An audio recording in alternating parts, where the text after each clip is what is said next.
I'm sick of it. I'm sick of it, guys. This British weather, it's gonna drive me crazy.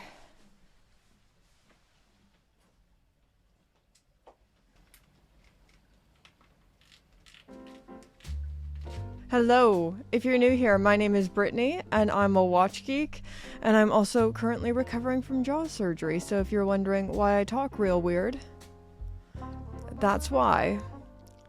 This cannot possibly be my best intro.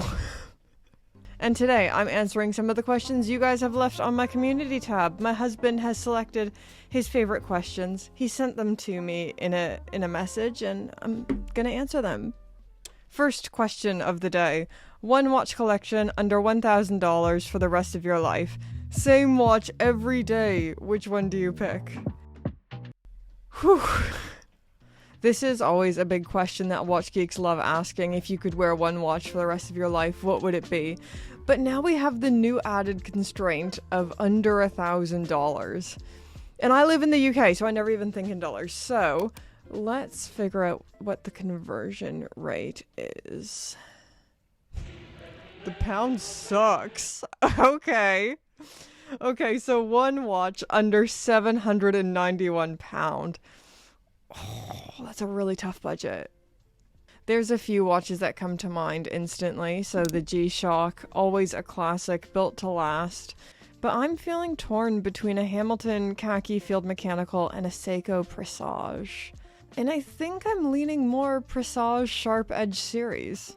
It's got those go anywhere, do anything specifications that I'm always looking for, 100 meters water resistance, automatic movement, and I could just see myself wearing this style of watch in an everyday setting. Next question. With the new Santos in medium size, with green dial and blue dials going to be released soon, would you go with one of those versions or still the classical white dial? What would be your top choice? It's still classical white, all the way for me, baby. I just have those boring tastes. I really appreciate colors being used in watches and watch dials, and I like them.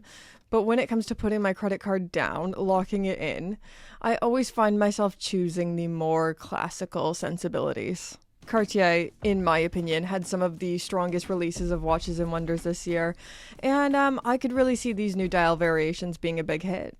Next question, Dr. Design. Do you ever total up the money you and your partner have in wristwatches? Do you have a limit? Does your salary play a role in how much you tie up in watches, etc.? Well, I wish salary didn't play a part ever, because then I would have a lot of Journe resonances. Crazy vintage Rolexes. We do, on occasion, total up how much our watches are worth, just as a boring insurance practicality. Like when I bought this Black Bay 54 and add it to the insurance, we have to kind of know what it's all worth when we add it on there. I wouldn't say we have rigid rules around it or putting like limits and parameters around it all that much. Just if a watch comes up that me or my husband likes, we'll kind of look, hey, can I afford this? Do I have enough money in the savings account? If so, yay, let's buy it. If not, I guess I'm gonna have to save a little bit longer, or if there's a piece I'm not wearing as much, maybe I'll sell that. I say that. I've only ever sold one watch. To buy this camera and start this YouTube channel. Okay, next question. And this one's coming from today's video sponsor, Aura. Have you ever Googled yourself and were shocked to see your personal information exposed on one of those public listing sites? It is mind-boggling how much of your personal data is floating around online, and it feels so intrusive. Data brokers are making a fortune selling your information onto robocallers, spammers, and others who would want to know your personal information, like where you live. Ew. That feels wrong. That's why I'm excited to tell you about today's fabulous sponsor, Aura. Aura can identify data brokers exposing your information and submit opt-out requests on your behalf. Brokers are required to legally remove your information if you ask them to, but they make it super hard to do. Let Aura handle it for you. You can try Aura free for 2 weeks using my link, which should be showing up on the screen now, and you can find a link in the description down below. It's really easy to set up, which I value because I'm not ultra techy. so you don't have to download several different apps to get things like parental controls, antivirus, VPN, password management, identity theft insurance, and more. You get everything at one affordable price. Online security is so important to me because I'm not the most tech-savvy person, so I really need and value services like this. Let Aura do the hard work of keeping you safe online so you can focus on other tasks with peace of mind. You can either let people continue to exploit and profit off your private information, or you can go to aura.com/BritPierce to start your 2-week free trial, also linked below in the description. Right, back to your questions. Have some watches become too valuable to wear? I convinced my local AD to sell me a Starbucks, but now I'm worried about wearing it. It's my daily watch, but I wonder if I should be more careful with it. Okay, this is one of those ones a lot of people have different opinions on, and it just really depends on how you view the world and your possessions. I have friends who see their expensive watches as too precious and valuable to wear and want to keep them pristine or only bring them out at special times. And I truly understand that viewpoint, but I feel like we buy things and we buy objects in order to enjoy them. I buy my watches to enjoy them, not to just lock them away and feel scared to use them. I refuse to let the things I own begin to own me, if that makes sense. And also, after my accident, I've had this greater sense of carpe diem. So if you don't know, I was recently hit by a car on my bicycle, so that's why my jaw is broken. I have a broken hip. I'm really lucky to be alive. The doctors say if I wasn't wearing a helmet, I'd be dead. And this whole accident has just really put into perspective how precious, short, and not guaranteed life is.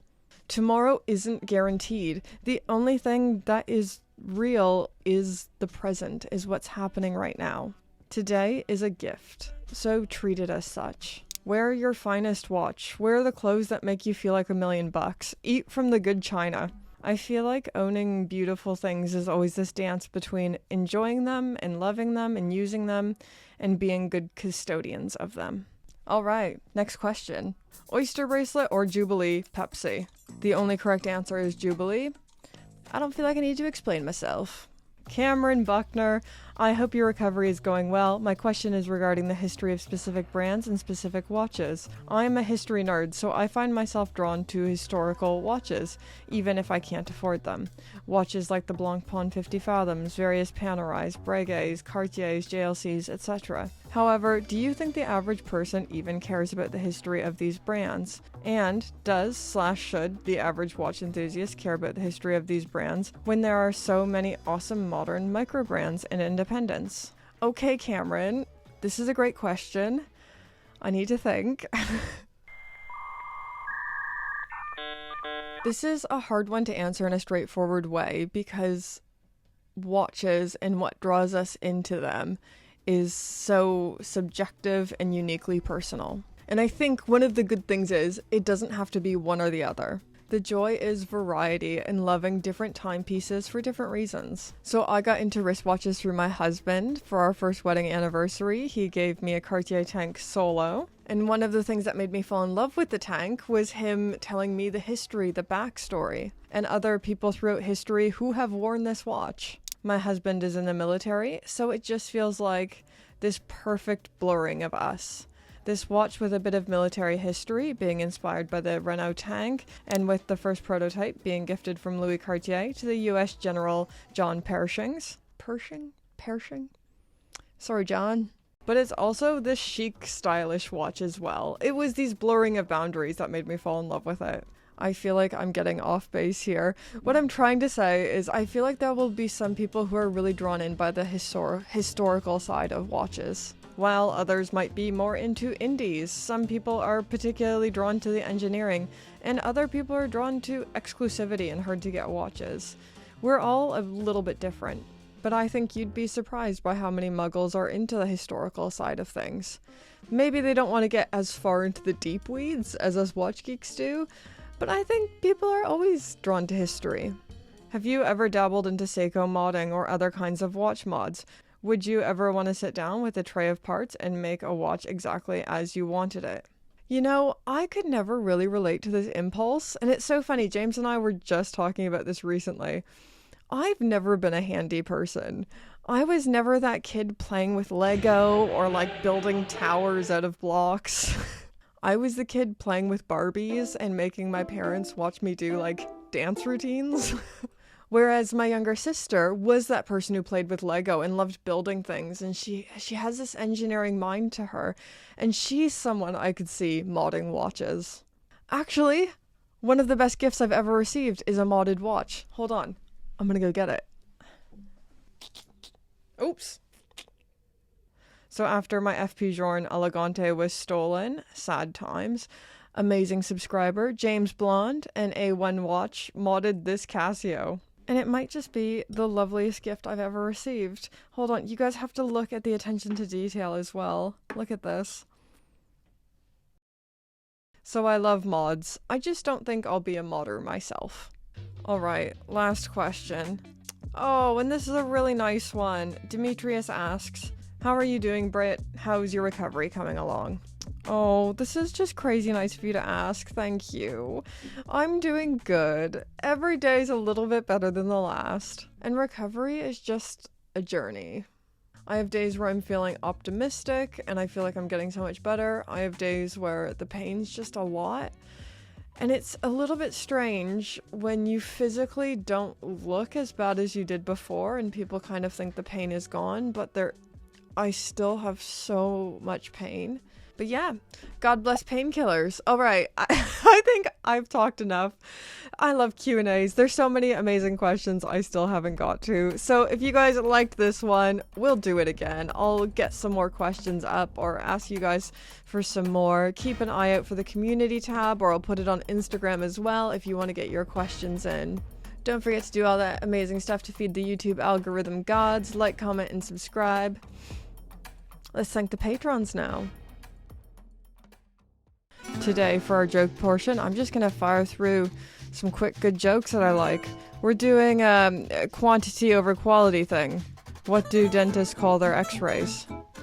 Toothpicks. Did you hear the one about the fire at the circus? It was intense. I entered 10 puns into a joke contest to see which ones would win. No pun intended. I liked all of those, but you know what I like even more? Those who support my channel via Patreon. Namely, the Pope tier patrons.